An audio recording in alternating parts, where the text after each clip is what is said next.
Bonjour à tous, j'espère que vous allez bien. Alors on se retrouve aujourd'hui sous ce superbe avocatier qui vient de donner ses derniers fruits alors qu'on est au mois de mai. On se retrouve aujourd'hui pour parler de multiplication des plantes. Vous savez que quand on est jardinier, il y a une chose que la majorité des jardiniers aiment bien faire, c'est multiplier leurs plantes. Et vous savez, ou vous ne savez peut-être pas, que pour multiplier ces plantes, il y a quatre méthodes assez différentes et qui permettent d'avoir des résultats assez différents eux aussi. Alors, on va voir aujourd'hui ces quatre méthodes. Et puis je terminerai avec une méthode qui est un petit peu moins connue, qui s'appelle le marcotage. Je vous en parlerai à la fin, et puis je vous ferai une seconde vidéo pour ceux qui s'intéressent pour voir exactement comment on fait pour marcoter un avocatier pour obtenir des avocats au bout de quelques années de culture. Alors les quatre façons pour multiplier ces plantes, c'est très simple. La plus connue, c'est ce qu'on appelle le semis, c'est-à-dire c'est prendre des graines, les mettre en terre et voir une plante qui pousse. C'est la méthode classique, la méthode naturelle, on va dire. Alors ça fonctionne très bien. Il y a des règles à connaître. Je vous ai fait une vidéo qui s'appelle Réussir ses semis. Les 10 erreurs à éviter pour réussir ses semis. Je vous mettrai le lien dans la description de cette vidéo. Donc si on respecte ces quelques règles, le semis c'est assez facile. On obtient généralement des plantes qui se développent bien, mais le semis ça a quelques petits inconvénients.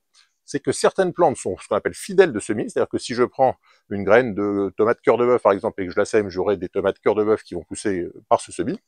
Mais ce n'est pas le cas pour toutes les plantes. Si je prends par exemple une graine de courge, de courgette, si la courgette n'a pas été pollinisée comme il faut, je peux très bien obtenir quelque chose de très différent.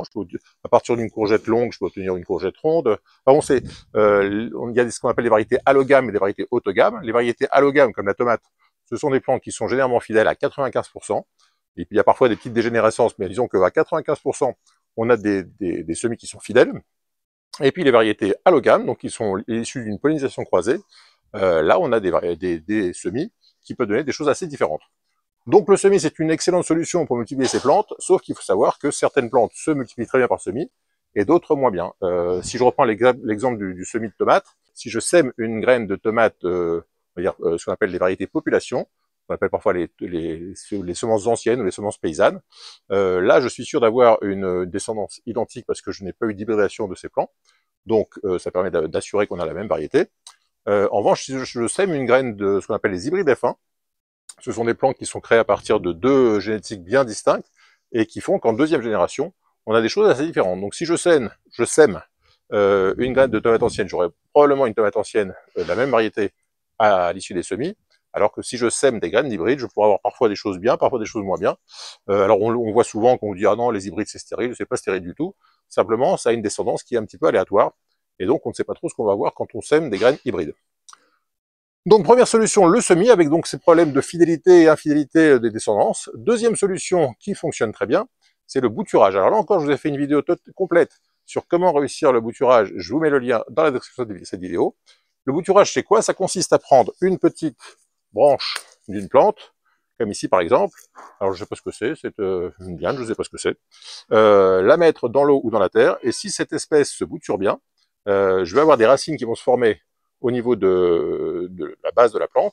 Alors généralement, on bouture juste sous un œil parce que c'est là qu'il y a le plus d'auxine, qui est l'hormone qui permet de faire la naissance, la rhizogénèse, la naissance des plantes. Donc si je mets ce petit bout, donc on appelle une bouture, dans de l'eau ou dans du terreau, je vais avoir une plante qui va se développer, des racines qui vont se développer, puis ensuite la plante va pousser, et je vais avoir une plante. L'avantage de la bouture, c'est que je vais avoir une plante totalement identique à la plante d'origine, puisque c'est la même génétique. Hein, c'est pas parce que j'ai coupé ce petit bout de branche que la génétique est modifiée. Donc si cette plante me donne des jolies fleurs, des gros fruits, des choses qui me plaisent bien, je suis sûr avec la bouturage d'avoir exactement la même chose.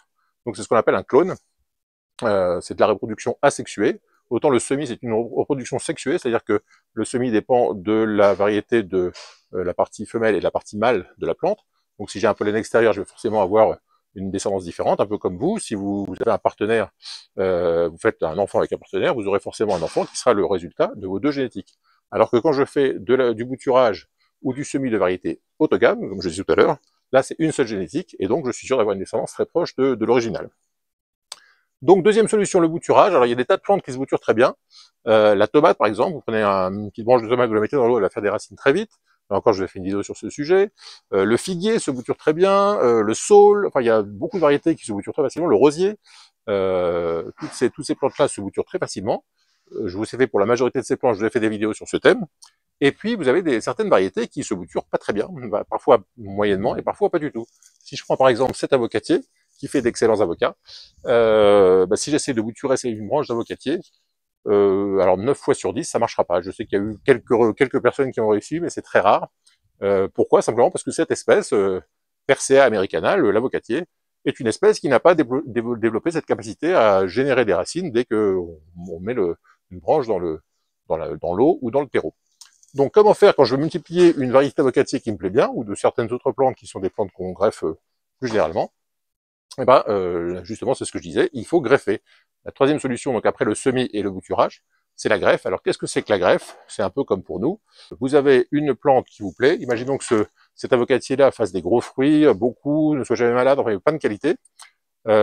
Si je sème un noyau de cet avocat, comme l'avocatier est issu d'une pollinisation croisée, c'est-à-dire généralement d'un pollen extérieur, je vais avoir un noyau qui va avoir la génétique de sa maman, et puis la génétique de son papa, le pollen, et qui va donner une variété qui va être le plus souvent différente de l'original.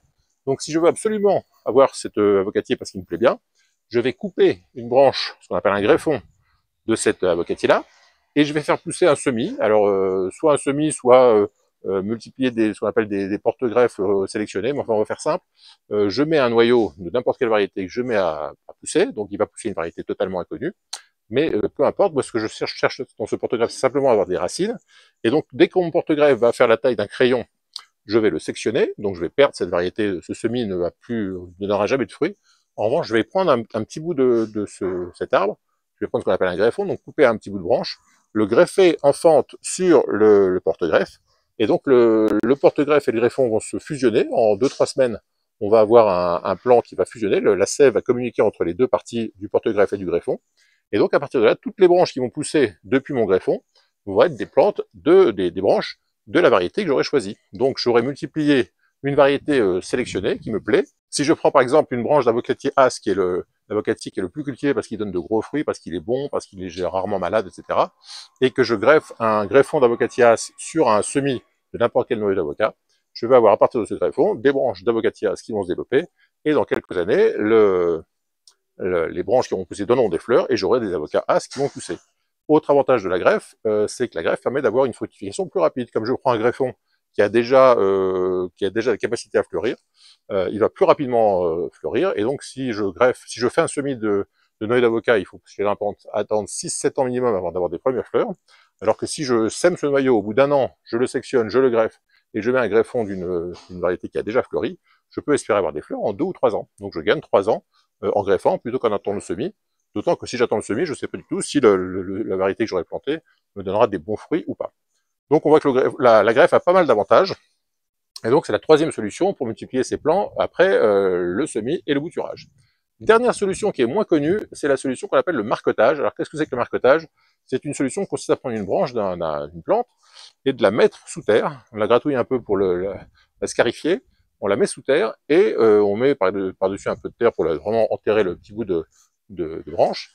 Et le fait qu'il y ait l'humidité de la terre autour de cette branche scarifiée va faire qu'elle va développer des racines, et donc une nouvelle plante va se développer. Une fois qu'il y aura quelques racines, on pourra sectionner la partie qui aura raciné, et donc on aura une nouvelle plante. Alors le marcotage classique se fait en terre, à partir de branches qui sont donc au ras du sol. Mais vous voyez que par exemple, toujours pour cet avocatier, si j'essaie de trouver une branche autour de moi qui soit au niveau du sol, j'en ai pas, puisque c'est un arbre qui fait plusieurs mètres de haut. J'ai aucune branche au niveau du sol, donc on va faire aussi ce qu'on appelle le marcotage aérien, c'est-à-dire prendre une branche en l'air, et puis aller mettre un peu de terreau dans un sac ou dans un pot autour de la branche. Et le fait qu'une branche un peu scarifiée soit dans un milieu humide, elle va à son tour développer des racines. Et une fois que j'aurai assez de racines sur cette marcotte, je pourrai la sectionner et faire un nouveau plant. Encore une fois, j'aurai la même génétique. Donc on voit que pour multiplier ces plantes, on a la solution du semis avec ses avantages et ses inconvénients, on a la solution de la bouture qui marche ou qui marche pas selon les espèces, on a le greffage qui marche à tous les coups mais qui est un peu technique, il faut savoir comment greffer, il faut savoir quelles sont les méthodes de greffage, il faut avoir les greffons des variétés qui nous intéressent, donc c'est un petit peu plus compliqué que les deux premières. Et puis dernière solution, la marcotte, que je vais essayer de vous donner dans une autre vidéo. Donc je vous invite, si vous n'êtes pas encore abonné à la chaîne, à vous abonner à la chaîne pour voir cette prochaine vidéo que je vous sortirai très prochainement sur le marcotage de l'avocatier, pour réussir à multiplier une variété d'avocatiers sans la greffer. Voilà, c'est tout pour aujourd'hui. Si vous avez des questions sur le semis, le bouturage, le marcotage, le greffage, n'hésitez pas à poser vos questions en commentaire. Si vous n'êtes toujours pas abonné à la chaîne, je compte sur vous pour nous rejoindre. Et si vous voulez en savoir plus sur tout ce qui concerne le potager, les semis, etc., je vous rappelle que vous retrouvez toutes ces informations dans mon livre qui s'appelle Réussir son potager bio en partant de zéro, aux éditions Tana. C'est tout pour aujourd'hui. On se retrouve très vite pour parler marcotage de l'avocatier. Bientôt, bye bye.